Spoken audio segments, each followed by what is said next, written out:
It's me, Lex. There's something going on here. I just found this place.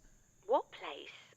Are you okay? Just take a breath and tell me what happened. I heard the voice of a woman, a member of the missing film crew. She was stuck in a cave at the side of the university. Okay. I crawled in to help her and found this series of passageways and chambers. Huge chambers. Hold on, what about the woman? Well, she was gone. No sign whatsoever. Right. Well, I followed the chambers to this, I don't know, it's like an amphitheatre with a pit at the centre. There was a kind of machine around the edge, and I triggered something that created an enormous glowing symbol and then sealed the pit shut. You had me going for a minute. Did you see any tentacle monsters down there?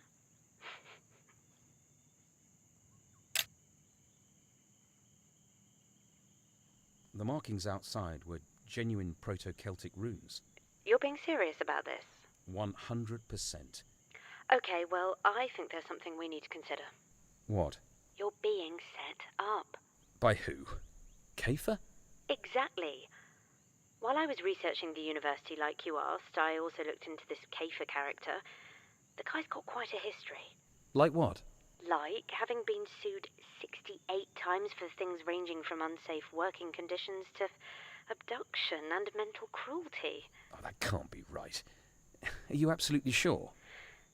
Yeah, he's mostly settled out of court, but he has a well-documented habit of putting people through some pretty grueling situations and then using the footage in his films. He calls it situational realism.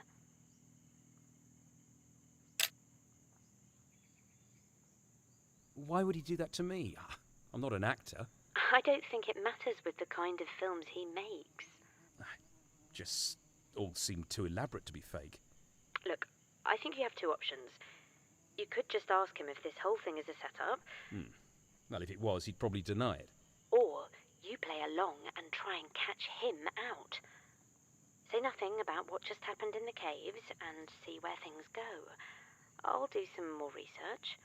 See if I can find any mention of these passageways you saw, and you can call me back in a bit.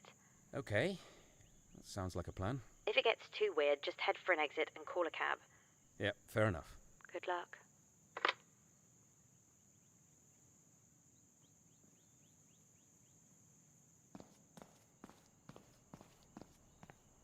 Hello, Professor. Naz, how's it going? Still stuck in a field, would you believe it? Where once there were just sheep, there are now sheep and cows. Do you have any experience with livestock?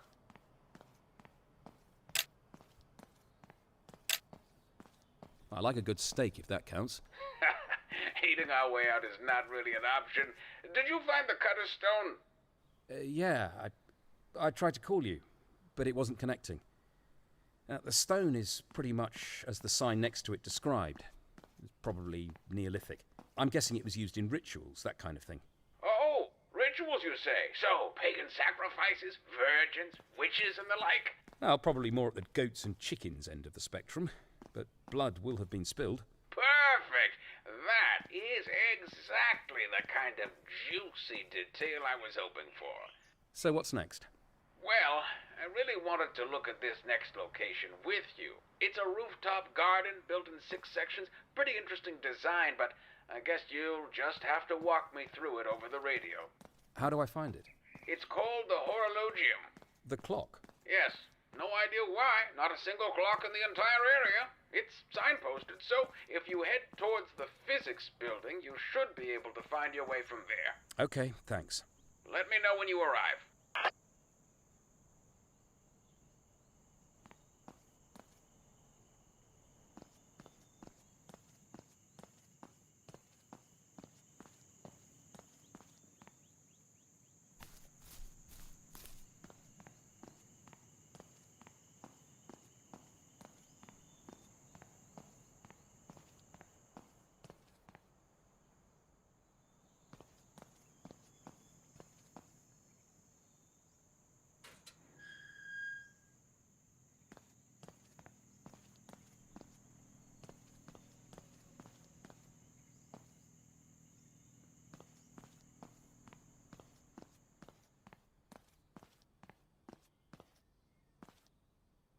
Atari never had balls like that.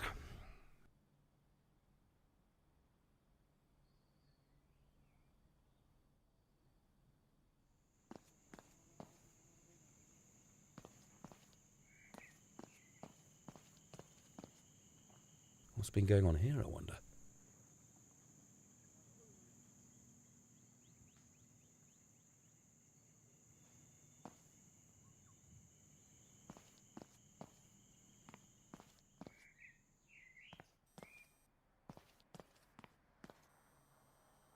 One of Harrison Ford's best performances.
What's happened here?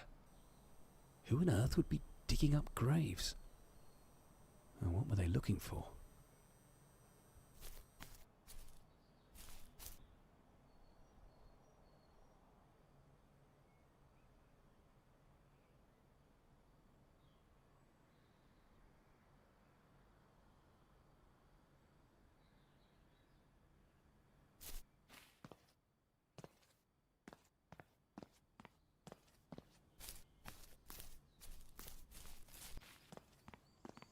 No sign of anybody.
Hello? Hi, could I speak to Len Harris, please? Speaking.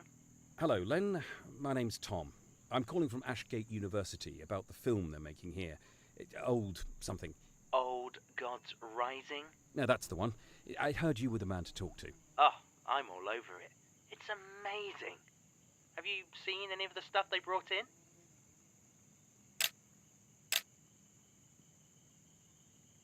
I've not. Where would it be? Well, some of the things they've put in Storage Building 2 are definitely worth seeing. Where's Storage Building 2? It's out behind the Silent Sisters. Just follow the signs. Well, surely it's locked, though.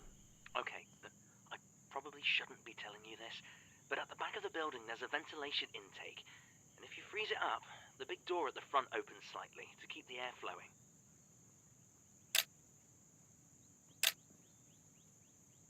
How on earth did you find that out? YouTube. Okay, but how do you get it to freeze up? There's a fire extinguisher hidden in the grass at the back. Works like a charm. Well, thanks, Len. You've been most helpful. Oh, if anyone catches you, don't mention my name. After that thing with the pigeons and the avocados last year... Mum's the word.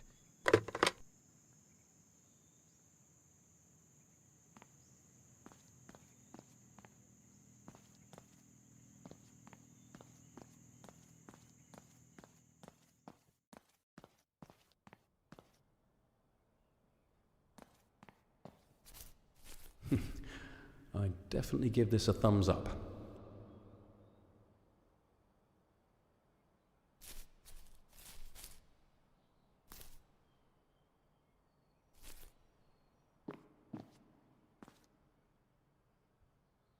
Oh, that's very interesting. Some kind of secret chamber behind the wall. And from the looks of the corrosion, that statue's been hidden for quite some time. Its size shows how important it must have been, but it doesn't make a lot of sense to see tentacles represented when we're this far from the coast.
So, what was next?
Maz? Professor, you found the Horologium? I have.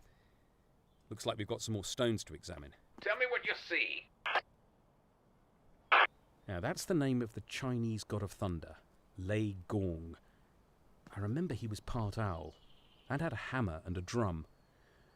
Date of origin is more difficult, but as Taoism is at least as old as the Yellow Emperor, Huang Di, We could be looking at around 2600 BC. God of Thunder? Like Thor? Yeah, most civilizations invented gods that represented parts of nature. Makes sense.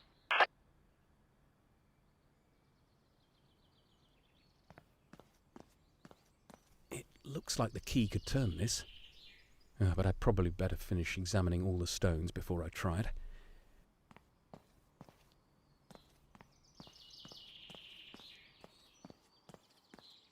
Well, that's clearly Ares, the god of war. The symbol is in Linear B, the syllabic script that predates the Greek alphabet, which might put it as far back as 1400 BC. As old as that? Well, in the late Bronze Age, the Mycenaean civilization collapsed, and we had what's usually called the Greek Dark Ages. So, yes, it's pretty old. Fascinating.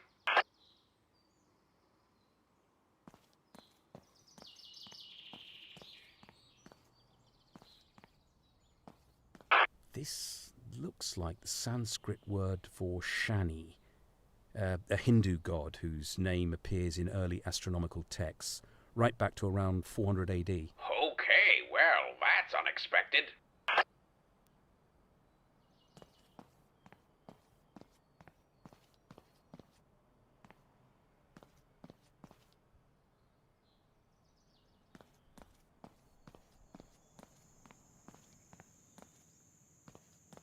Okay, this is a carving of Texistocatl. He was the old moon god in Aztec mythology. Now, this depiction looks similar to an illustration in the Codex Borgia, which would put it somewhere in the late post-classic period, between about 1250 and 1500 AD. Aztec? Like Mexican Aztec? Yes, I'm pretty confident we're not talking about the Canadian Aztecs. Ha! Fair enough.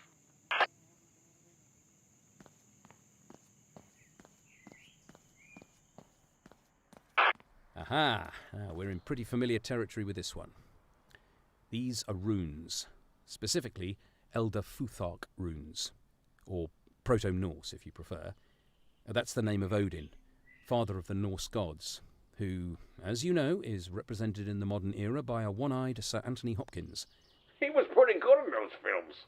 A national treasure.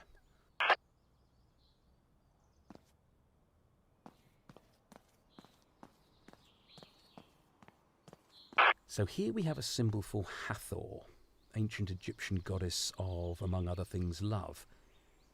Hathor was referenced as early as the First Dynasty, which stretches back as far as 3000 BC. But this hieroglyph is more likely from the Middle Kingdom, roughly 2000 to 1600 BC, I think. Still pretty old then. Yeah, well, that's why we call it Ancient Egyptian. So, what does it all mean, Professor? Are these just random words and symbols? I don't think it's random. There has to be a reason why they've been brought up here and arranged like this. Are there any other clues in the area? Nothing I can see. But I think this might be something Lex could help with. There's a phone in the warden's office where I found the key, so I'll go and give her a quick call. Great. Let me know what she thinks.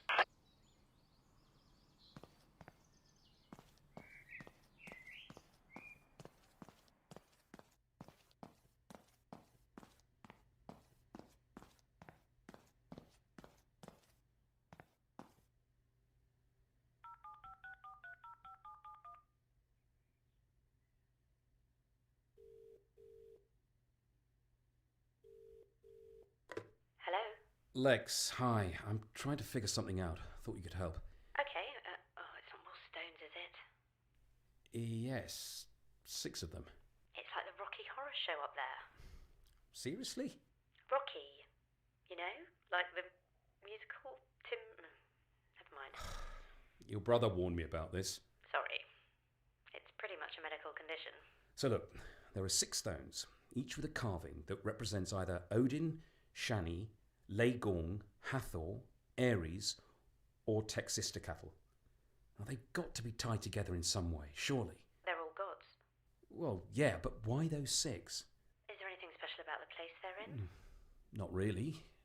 It's called the Horologium. Could it be that simple? What? Texistocatl was a moon god, so Monday. Ares was essentially the Germanic god Tu, so Tuesday. Of course. Odin is obviously Wednesday, and the thunder god Legorn covers Thursday. Hathor was linked with Aphrodite and Venus, so Friday. And Shani is clearly Saturday. Brilliant, Lex. I feel like my PhD has finally paid off. Right. I'm going to go back and have another look. Thanks again.